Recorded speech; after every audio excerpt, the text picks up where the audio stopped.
Esto es un costoso canto de amor. La segunda persona de la Trinidad tendría que hacerse hombre, unir para siempre.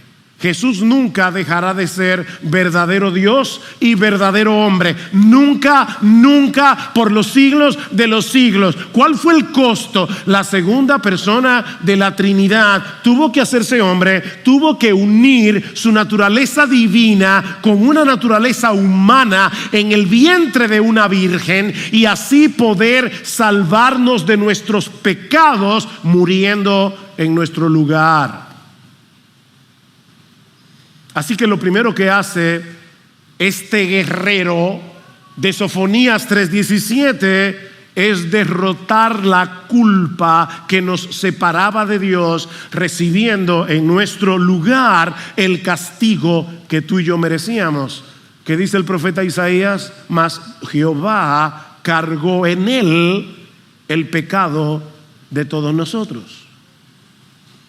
Este guerrero tuvo que pelear una batalla agónica en la cruz del Calvario para que el mismo Dios que una vez nos expulsó del paraíso pudiera volver a habitar en medio nuestro y deleitarse en nosotros con cánticos de alegría.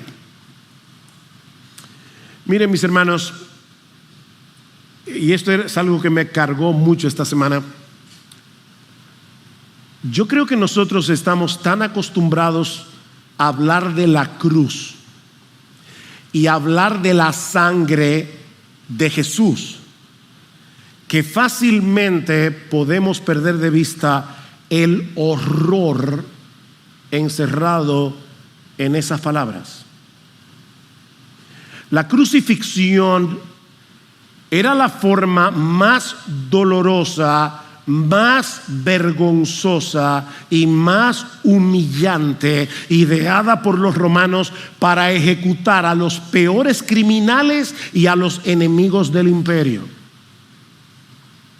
Antes de ser crucificado, y yo sé que esto no es lo que se ve en los cuadros pintados de la crucifixión en el Renacimiento, pero antes de ser crucificado en la cruz, dicen los evangelistas que Jesús fue desnudado de todas sus ropas. Los soldados echaron suertes sobre sus vestidos. Por eso es que en Hebreo capítulo 2 versículo 12 dice que Cristo no tomó en cuenta el oprobio de la cruz, el oprobio, la vergüenza, la humillación pública, el desprecio de la cruz.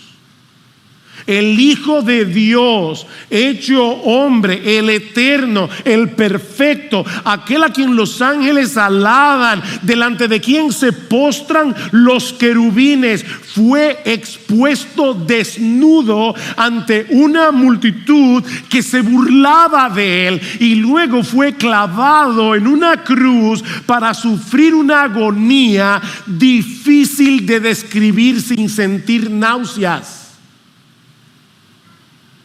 Y yo me propuse, a propósito, no describir la agonía física de la cruz por dos razones. Una, porque los evangelistas no lo hacen.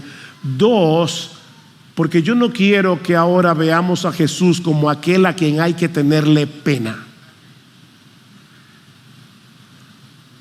Esa vergüenza y ese dolor físico que Jesús enfrentó en la crucifixión ni siquiera se puede comparar con lo que experimentó Jesús al cargar con la maldición que pesaba sobre ti y sobre mí por causa de nuestros pecados.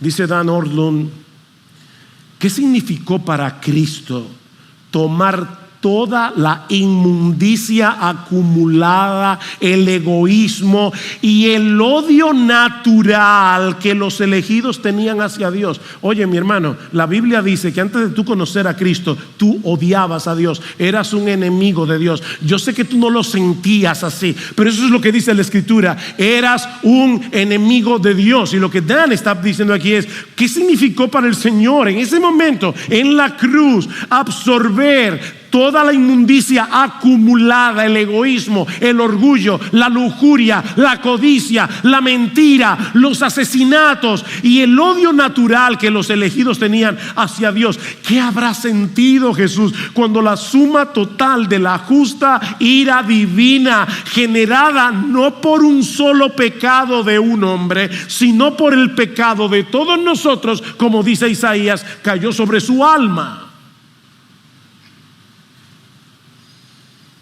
El hombre perfecto tuvo que beberse hasta la última gota la copa del juicio de Dios que merecían nuestros pecados, sin dejar una sola gota ni para ti ni para mí.